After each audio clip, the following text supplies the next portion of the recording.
to finish Asia before the end of the quarter. So we'll finish it probably sometime after. And, all fun stuff. After Asia, quite sure what I want to do. Most likely, we'll look at Australia and the Pacific. That'd be cool. And from there, I don't know yet. It's just going to be kind of an adventure at this point.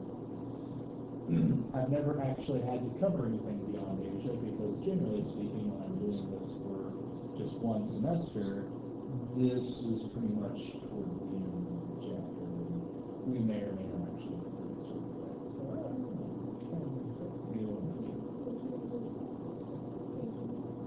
Yeah, we're still in Southeast Asia. I believe you guys got most of this already. We talked about theocracies to some extent, how they are governments based upon religion. At least ostensibly, the reason for that is, Asia in general, Southwest Asia at least, has most of its religious or most of its political dealings kind of couched in religious language. So it's not really all that much about religion. So, yeah.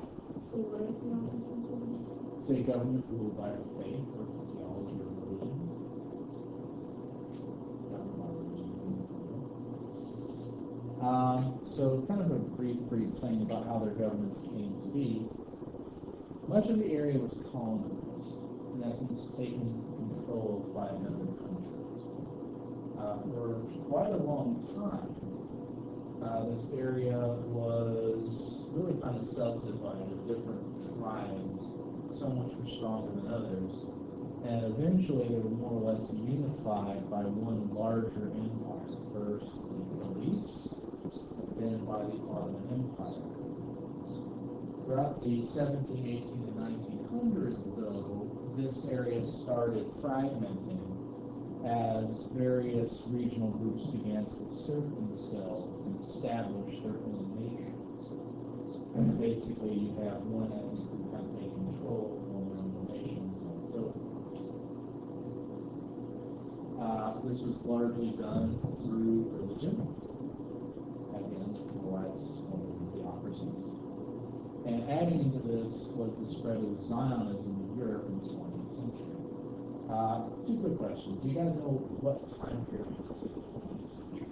20th, first and 1900s, and 18th century, and 1700s. Second question, do you guys know what Zionism is? Okay, it's a belief that the Jewish people should have their own nation, or country. And this really kind of stemmed from the anti-Semitism that was present in Europe. Do you guys know what anti-Semitism is? Well, it has to do with Semite, which is another word for Jew, anti-Jewish. Okay? So, I don't know if you guys have ever really studied much in terms of World War II and the Holocaust. Sort of. But basically, long story short, the Jewish people were essentially exterminated. At least the attempt was to exterminate them, wipe them off the face of the earth, kill every single man, woman, child of Jewish descent, and just wipe them out. And generally, when we cover this, people start asking why. What did the Germans have against the Jews? Like, where did that come from? Why did they pick on them? And the answer is pretty simple, because Europeans hate Jews. They have for centuries. And while it might not be fair to say they do still today, anti-Semitism hasn't gone away. Hell, there's people in the United States who hate Jews. You guys know the Ku Klux Klan, you guys know they don't just hate blacks, they also hate Jews and Catholics and pretty much anybody who isn't just like them. So, this is not exactly a new concept. In fact, if you go way back to the Middle East, and even really before, there's a lot of animosity against the Jews. There was many times in history when Jews were kicked out of countries, everything that they had stolen and continued as a repeat. So this Holocaust event really wasn't something new, but it was kind of in a different way. The See, the thing that makes the Holocaust stand out is that it was just the almost efficient, machine-like application of murder that happened in the Holocaust. I mean, generally speaking, when you look at the extermination of people, it was kind of personal. You have people ready to kill somebody, but you can't kill someone without being a little bit personal in hand-to-hand combat or battle or something like that. Whenever you talk about the Holocaust, though, they basically were like, how can we kill these people as efficiently as possible? So you have, for instance, these stories of having the Jews dig their own grave and stand in a line while an officer pulls out a pistol and shoots through as many of them as possible so they can save bullets. And then you've got instances, well, that's not efficient enough, so you put them in a gas chamber and you use the gas. The thing is, that's also kind of efficient. So these throw people while they're still alive in the furnace.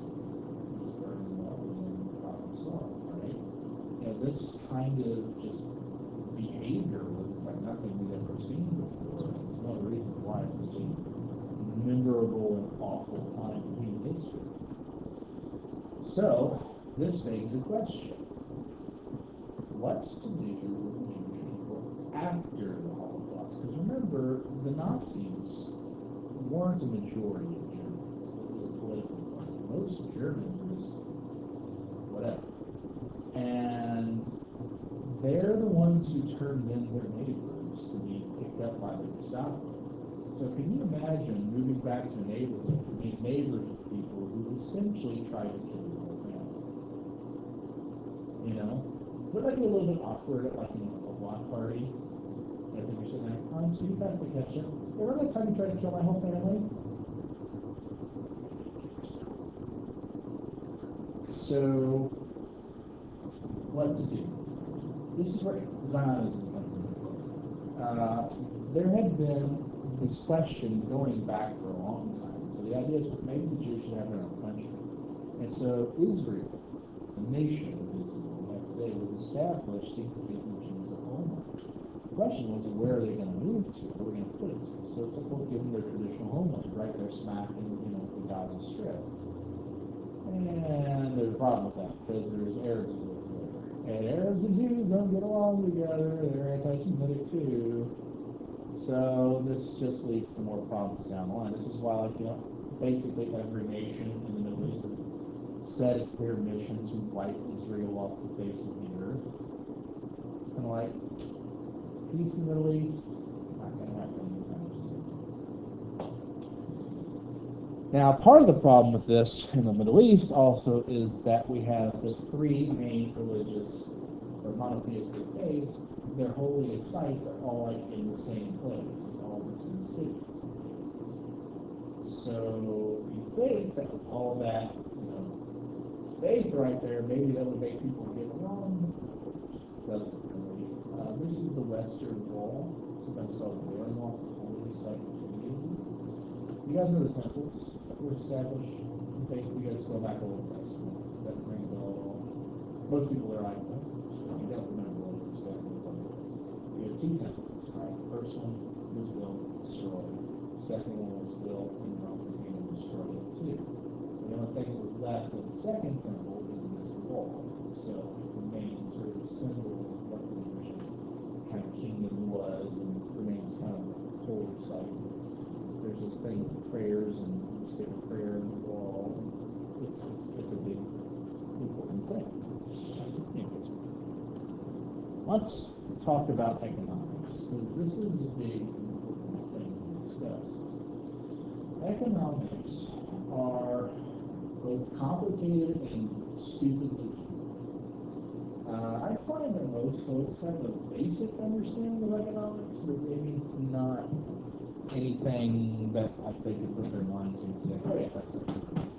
For instance, do you guys know what supply and demand are? Sort of the basis of economics. Okay, economics, as a study, as a field, is trying to take a scarce amount of stuff. Basically, it's limited. There's not infinite stuff on this planet. There's only so much.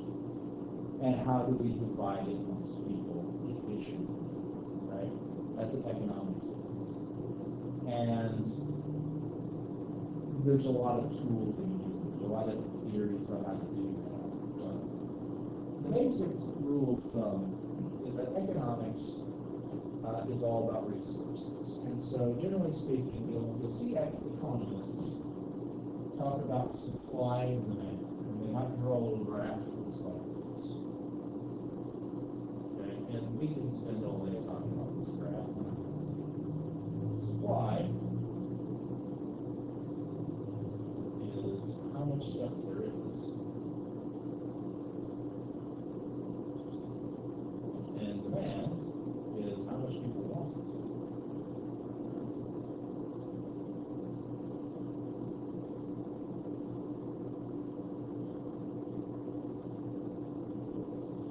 This point in the middle, right there, is the price. Basically, where these two forces meet is what people are willing to pay for. So how this kind of works. Well, let's say that there's something out there that people really, really, really want, right? Something that people just, it's the best thing in the world, they really want that. But there's not much of it in the world. What's the price of it? High or low? It's going to be high, right? Consider tickets to go to the Super Bowl. You know, only happens once a year, right? And lots of people want to go, so they're pretty expensive. In fact, what tends to happen at concerts a lot, I don't know if you guys have ever been to one, but you'll have where they sell out, and you've got people standing in the corner where they're like, hey, I've got the tickets right here, and they try to sell to you for 3 or 4 times what the original price was. It's called scalping. You guys remember that? That's because the demand is high, but the supply is low. Okay? Now, sometimes you have demand is high for something, lots of people want it, but the supply is really high. There's a lot of it. Take, for instance, Coke or Pepsi. Okay? There's a huge demand for soda. I mean, hell, we drink more of it in this country than anywhere else in the world, but there's so much of it that it price. You can also have instances where there's a high supply of something, but not very much demand. People don't really care. I find this happens a lot whenever, like, a candy manufacturer releases a new type of candy. Like, I remember whenever Snickers came out with almonds. Snickers with almonds was different, I guess. And oh man, no one bought those things. So like, normally like a candy bar is like $1, you know, the store starts selling for 25 cents. It's like just getting by because that's something that's and then of course you have another situation where supply is low and demand is low, and then you why are we talking about this? No one wants it, and not much of it. So it's not worth much of anything, no one cares. So the point is these two forces contribute to everything, right? Now, one of the things that has benefited the Middle East, for the most part, is the high concentration of oil reserves in this country. It's got one of the largest in the world, or not this country. However, what have you noticed about gas prices? That's going up. You know why? There's not a demand for it. Oh no, there's still demand. Yeah. We got plenty of that. There's more of why?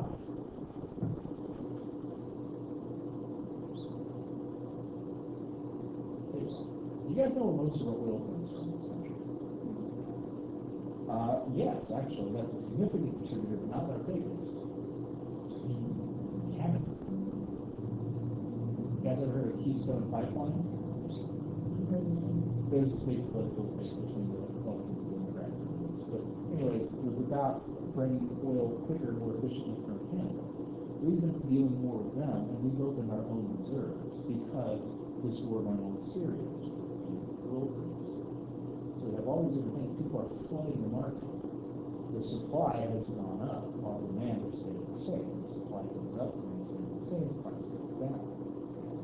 So that's what's happening. Now, here's another thing. Let's say we start shifting away from gasoline, go electric or hydrogen oil, other types of so it's not gas burning. Our demand goes way down, supply stays the same. The price will plummet as people don't need it as much. So there's a lot of ways that this can happen, right?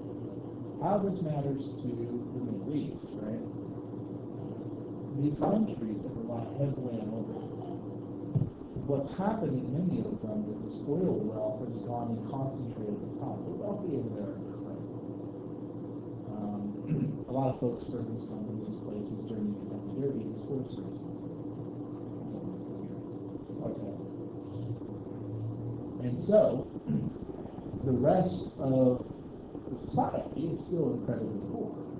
Now, the objective originally for some of these countries was to use this oil resources and build up the infrastructure, start training folks in new careers, that sort of thing, so that you end up with an economy that's better in the long run. But this has not worked out according to plan in all places. UAE, for instance, was the poster child for success for many years. Lately, they've been having some major problems.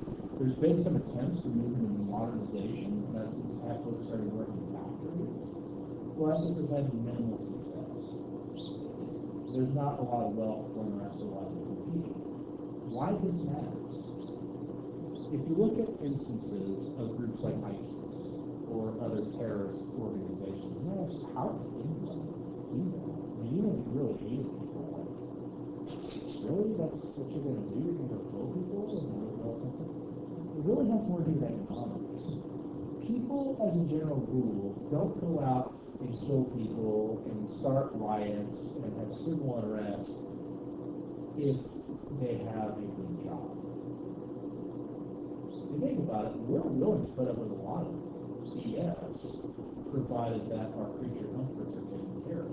Let's go back to the ancient Romans. I forget which senator it was. One of them commented that the way to control the masses for people's bread and services, if people are well fed and entertained, they're not going to revolt. And that's generally true. I mean, if you think about it, people are so politically charged right now. There's so much interest in what's going on. Everyone's watching the news and figuring out what's going on with Bernie Sanders, Donald Trump, and all this kind of stuff. And yet, what percentage of our population actually doesn't vote? It's really small because essentially entertainment. It's like, we do that around the White House. That's what people do. We talked about that. But anyways, this is true to some extent. But the opposite is also true. They don't have their basic needs met. They're going to find out to their anger and frustration. If you think about it, if you have no prospects, you're essentially barely surviving, barely not starving to death. The prospect of, hey, if you fight against the enemy, you're important. You're an important person. You're a jihad. And because you're a jihadi, if you die, you go straight to heaven. You believe that? Why wouldn't you? So, in essence, the solution to this problem of destabilization is a better economy. However, the problem is that you can't have a strong economy when you have a war going. It's just not possible. So, this is what makes peace so difficult in some of these areas, is you need one without the other, but you can't have the other without the one. It's sort of damned if you do, damned if you don't. So, again, one thing we do know, though, is that this area is pretty well known for its cultural diversity. The thing is, this has been the Silk Road for years. You guys know the Silk Road, the trade across Asia. People have been moving across that for centuries. Actually, there's a pretty decent book I have that called Life Along the Silk Road that basically takes different people's stories, sort of like Discovery Atlas, much older, and looks at what their experiences were moving along the Silk Road. You have one person who's essentially like the historical equivalent of a long haul truck driver, going from place to place and trading along the Silk Road. We've got another person who's literally a princess going to marry. She's never met her husband or her fiance. Just kind of hopes that it'll be nice and wonder what it'll be like. There's all kinds of stuff like this that is quite interesting, I feel. But it's time to move on to India. Looking at a little Indian history. India has been the seat of empires for centuries. Everything from the Mughal dynasty to the Mauryan Empire. We've had great empires that have really heavily influenced the area. You guys, did you ever study ancient Greek history? No. Does the name Alexander the Great ring a bell? Yes. Okay. Well, you guys know Alexander had one of the largest land empires in the ancient world, stretched everywhere from Macedonia to India. You told me. Yeah. I think you did. Okay, fair enough. Anyway, he ended up, going after India, and he got parts of it that kind of failed also. He didn't get Persia, but that was because they had fallen. India was often the site of, or rather, they were the targets of empires because it was such a wealthy area.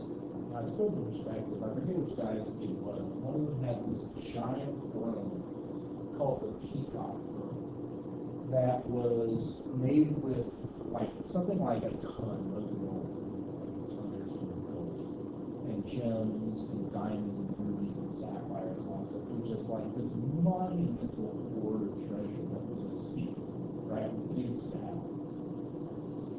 And allegedly, it weighed so much that they had to have a crew of elephants to move it into place in the first place. This was the type of wealth they had. Now, that being said, the fate of the Peacock Throne was to be essentially dismantled by the Mongols. When the Mongols conquered India, they ravaged and ransacked the area, stole any wealth they could and took it off with them, including the Peacock Throne. I don't know how a bunch of dudes on horseback, they're essentially the medieval equivalent to Hell's Angels, where people disassemble a throne of that size and magnitude, but they did it. So, good on them, I guess.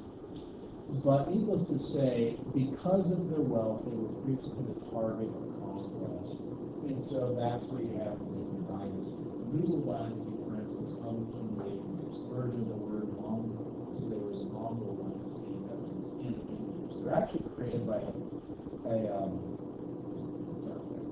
we're getting way too much of this here. Anyways, needless to say, there's a lot. From the period of 1857 to the early 1900s, though, it came under the control of Britain.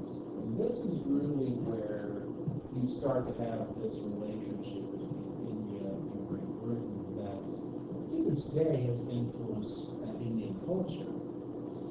For instance, if you look at the sports that are played in both Britain and India, they have some sports that are pretty much only played in the British Empire. One that comes to mind is cricket, which, don't get me wrong, it is played other places, we play it here in the States, but as far as it's very well attended and it's still, I consider it a sport that people actually go and watch it play. These places. However, it also influenced the British culture.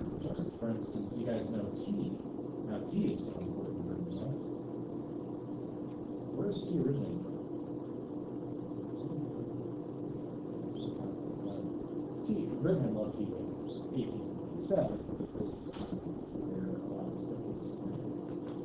To this day, there's a pretty strong relationship between India and Britain, even though there was this kind of painful separation that occurred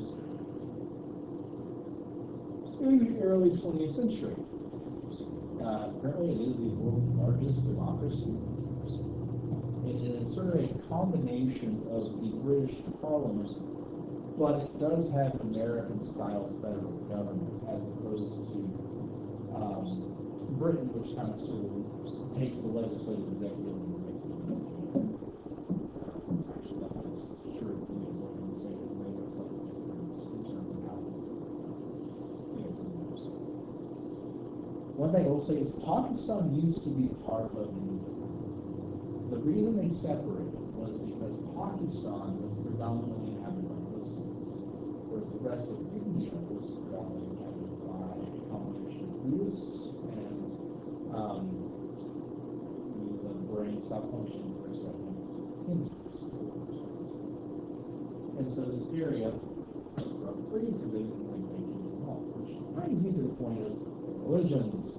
Do you guys know anything about Hinduism and Buddhism? Okay, let's kind of break down some stuff. What's reincarnation?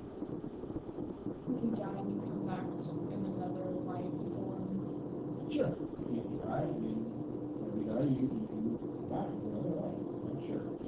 And anything else you guys know about reincarnation? Usually, when I ask that, someone might say something to the effect of, well, yeah, you can come back as a slug or an animal or something like that too. And that is true, kind of.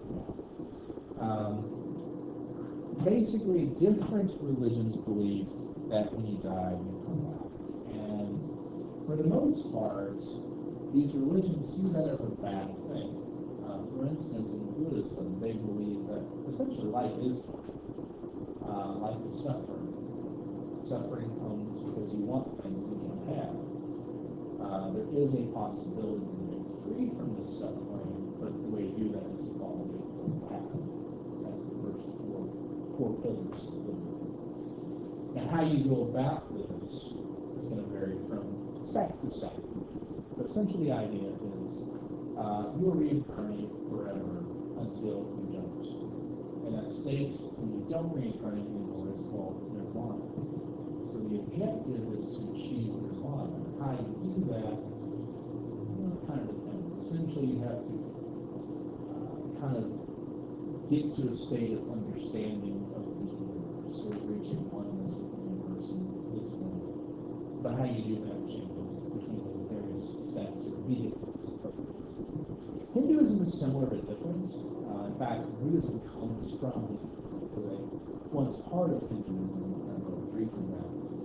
Hinduism is a polytheistic faith that believes in this cycle of reincarnation, but the goal is to essentially fulfill your place in society. That's how you end up moving up. The idea is that you're born into a sect or a caste called jati.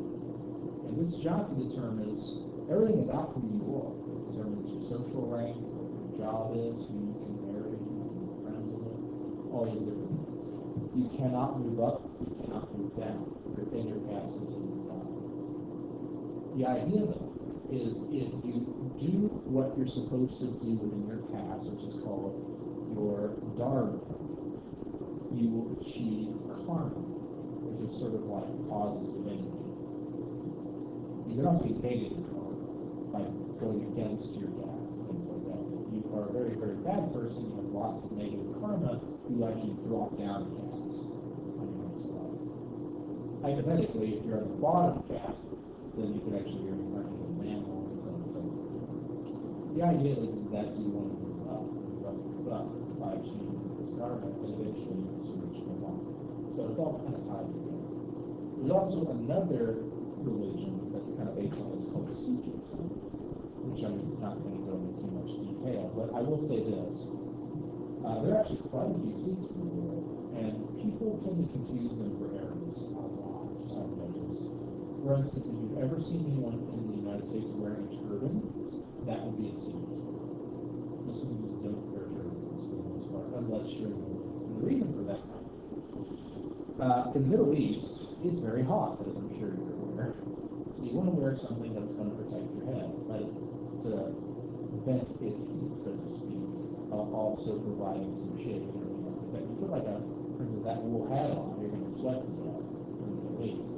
But a turban, on the other hand, is layers of fabric, and they almost act like a radiator for your head. It's actually quite nice.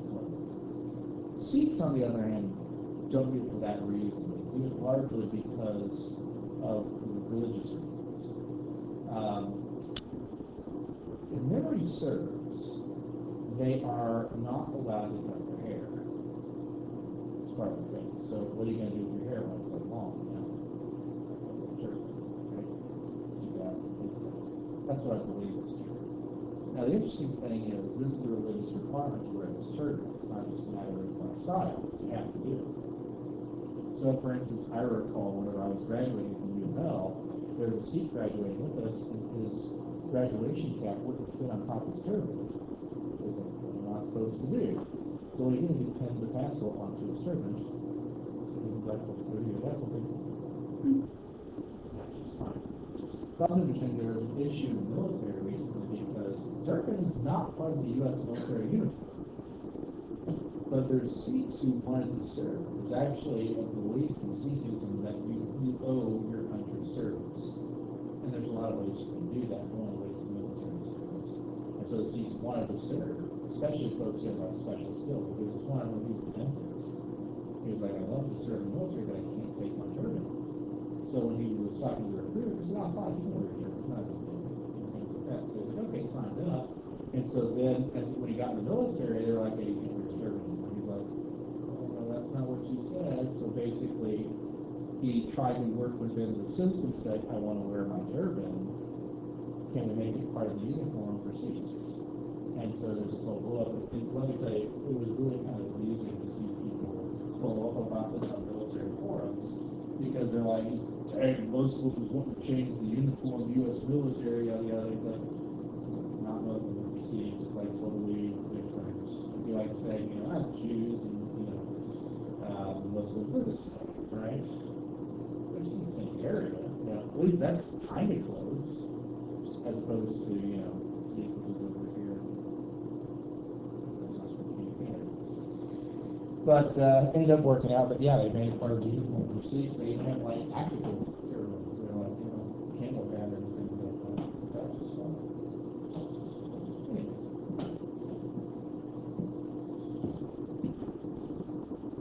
You guys know this building? What is it? Oh, I forgot the name.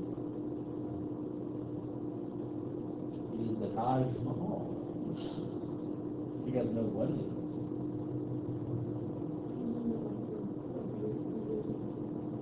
It's not a temple. Or is it, actually? I can see why you say that, though, because I've never had something. But you know, that's just a simulation. It kind of looks like Agrabah, think about it, all that. No, the answer is, it is a tomb Oh. for the third wife of the emperor. Is she like still Oh, yeah. around? Yeah. Funny thing is, this particular emperor bankrupted his country. Like, the thing that's interesting is a lot of these big, like, amazing structures like the Great Wall of China, the Taj Mahal, the pyramids, they're often built on the backs of slave labor and horrible inequality. I mean, in this case, literally, like, imagine, like, the President of the United States saying, I'm going to bankrupt the country for 50 years, so I can build a giant statue in your face. No, right? Not gonna happen. But he did this. And I think it's kind of funny, like, oh, it's a symbol of love and all this kind of stuff. Well, yes, that's true, but, you know, the outcome was not very popular. Because here's what happened. So after the guy got done building this thing, he's like, right, now I'm going to build another one, only it's going to be all black. It's going to be my tomb, it's going to be at the opposite side, so we have the whole dual black and white building. Fantastic. And so at this point, people had had enough, and his son rose up with people's aid in rebellion and imprisoned his father for the rest of his life. They basically took control of him. They made certain that the prison cell that his father ended up in had a window view of the Taj Mahal. So that's right. Anyhow, this kind of interesting story, I think. I suspect that will be good for today, because we got about 4 minutes left. And we'll continue this on another day. We've got 2 more sections in the region area. We can move on. Hopefully we can have a quiz this week. I don't know when yet, though. It depends on things. What?